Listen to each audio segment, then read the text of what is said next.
on behalf of the House of Forbes, descended from the Picts, and granted the barony of Forbes from the Mormar of Mar for feats of valor in the land we call Scotland. The Clan Forbes Society is here. Good afternoon and evening. Welcome, President Bart Forbes, Vice President of Operations James Forbes, and fellow Clan Forbes members. We are so thrilled to have you with us. I am Leslie Furbish Ingram, VP of Conveners for Clan Forbes Society. My job with the Society is to track the games and festivals across the US and Canada, to be a contact for the game organizers and conveners, and to be a support to the conveners interested in representing Clan Forbes at those games and festivals. With no less than 60 different events in the US and more in Canada, there are so many opportunities to serve. A convener, if you are wondering, is by definition a person who brings people together. We would love to have you join us with Rick, Ron, Ann, Valerie, Catherine, and I, among others who represent Clan Forbes at local games. I have personally represented Clan Forbes at 2 main events and had hoped to have attend at 7 events in the New England and New York area before COVID-19 hit. I have met so many great people from other clans as well as from Clan Forbes. If you have a love for people and take pride in your Clan Forbes ancestry, I encourage you to consider becoming a convener at a game or more near you. We have a great convener's guide you can follow for suggested setup and materials. There's a copy on our website. See if you can find the picture of my sister and I. We can help you get started, and then the sky's the limit. Bringing people into the society and watching them discover how great their heritage is and how far it goes back is so exciting. The Clan Society is a great way to learn more about your heritage and has many resources to help you with your own personal research. The website has great stories about our ancestors, no matter what branch of the tree you come from. Links to data sources, stories, and blogs, among other items. Along with this first virtual gathering, we're hoping to have in-person gatherings once we get through these trying times. At the first ancestral tour of the Forbes family was unfortunately postponed until 2021, but look for those in the future as well. On a personal note, after my first trip to Scotland, it was actually discovered by a friend that my ancestry was connected to Clan Forbes. I did some research, and it was confirmed by an older cousin of mine that my 8 times great-grandfather, William Furbish, had been sent to Boston as an indentured servant as one of hundreds captured at the Battle of Dunbar in 1650. He was a rebel Scot fighting for the independence of Scotland from England. He had been born in Aberdeenshire, and his name had actually been William Forbes.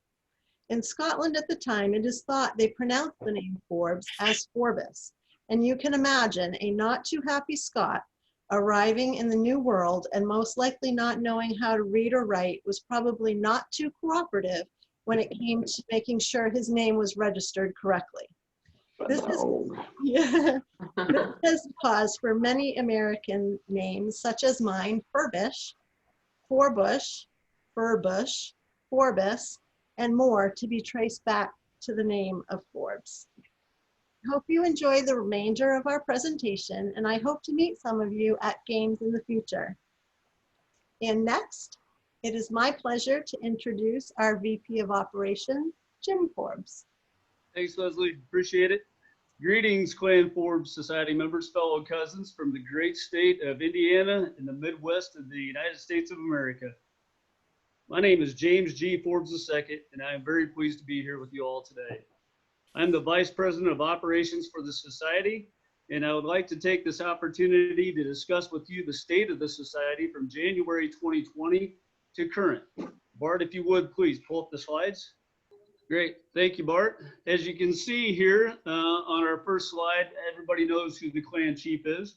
Here are the officers that have been introduced to you today, and The advisory council, of special note, some of you might know that we actually have an advisory council along with the officers appointed to the board of directors. And we cover both Scotland as well as various places all across the United States of America. Next slide, please. More than one Texas. This slide here, if you can all see, I would like to discuss the Clan Forbes Society membership status. The top line there depicts our actual email distribution list that goes out once a month with the newsletters as well as the various articles and stuff that are published within inside the society, both from the board of directors as well as from members. We started off, I guess our current status right now, we have 412 active emails that we send out every month. The next line down is our active members. Now this is of note, total right now today, we have 113. And that's an increase since from January of about 30%. We're pretty happy about that. That seems to fit within our pillars of success that we established in January as part of our standard operating procedures. The annual fees for this level of membership are minimal at $25 for an annual membership. And that gets you into the website as well as the society business voting members, or voting membership, as well as all the other stuff that's provided on the website and social media accounts. The next two levels are the House of Forbes level, which is an annual fee of $100. And then the patron level or the lifetime membership level, a one-time fee of $600, and that'll take care of you, and you won't have to worry about doing any annual memberships or renewals for the rest of your life. If you enjoy the website, the social media engagements, and especially as I do, the historical articles, please be on the lookout for your own personal renewal notice and continue to support the society by being an active member. Next slide, please, Bart. This is a snapshot, ladies and gentlemen, of the current treasury funds. I would like to discuss the current status is right now in the August column, $4,476.75. Please keep in mind that the society operates as a nonprofit organization within the United States under the Internal Revenue Code, Section 501c3. Basically, what does that mean? Well, it means we're able to accept personal donations and operate the society as a nonprofit organization. Of particular note, no board members currently receive any compensation, and it is strictly on a volunteer basis, and that's the way we like it. We're not in this for profit or compensation. We're here to share and engage in our society and our Scottish roots and heritage from across the pond here in the great United States of America. Our funds come from annual memberships, donations, and limited product sales that are listed on our website, such as luggage tags, buttons, magnets, and bumper stickers. And that's really just to help generate revenue for the overall cost of what annual dues don't cover. And it also gives us some free marketing tools out there to show our support for Clan Forbes Society. We do have operating costs. We'll talk those in our last slide here. We do have a minimal budget, and you'll see such as PayPal processing fees, website maintenance, convener fees in games, as well as we're doing right now, we have a business Zoom account, which we're excited to do about. Next slide, please. Social media is really where we like to operate in the digital world for the society. Obviously, that helps reduce any overhead operating costs. And our digital platform consists of the website, as well as our social media accounts, Facebook, Twitter, and Instagram.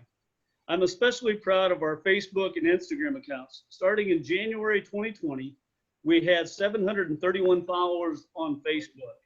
Now in August 2020, we have 931 total followers on Facebook with over a 27% increase.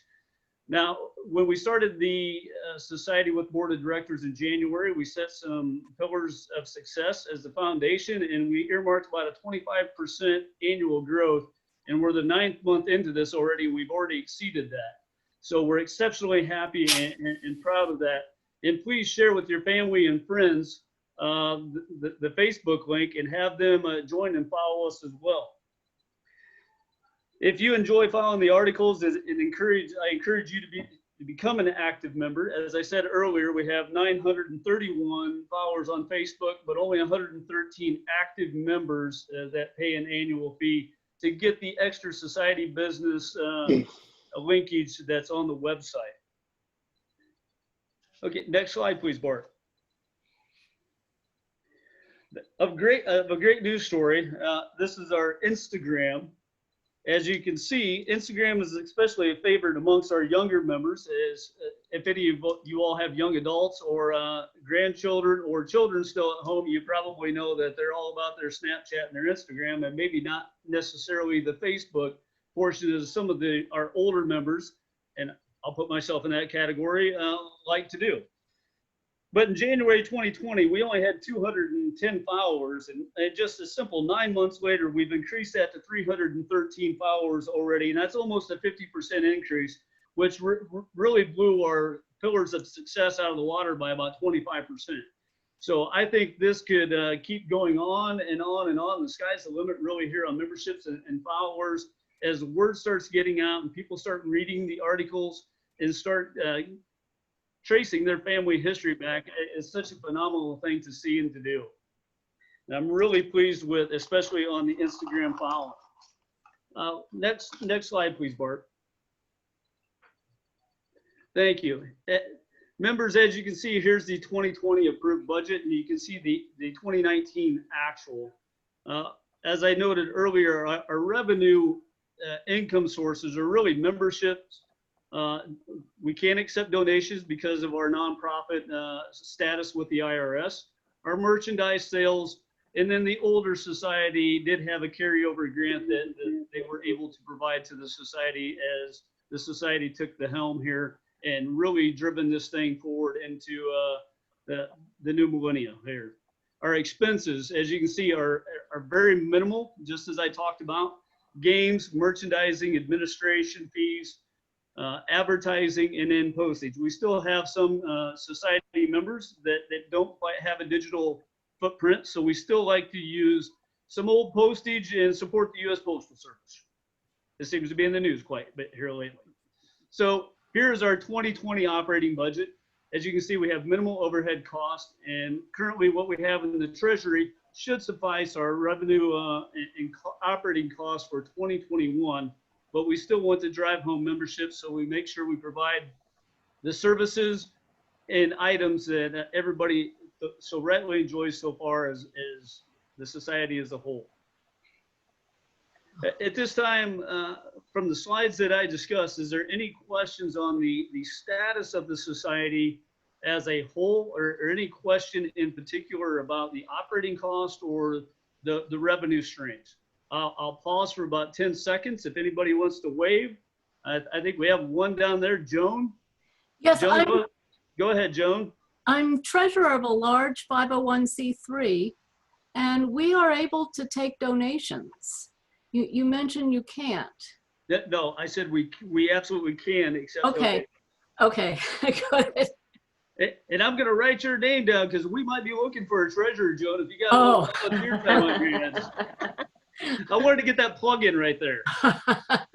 Right now I'm swamped. Well, if you ever have a vested interest, Joan, please do reach out and let us know. Oh. Natalie, do we have a question? No, I got the thumbs up. Any other questions?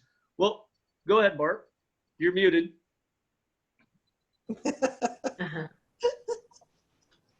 I actually took ASL a long time ago, but I forgot.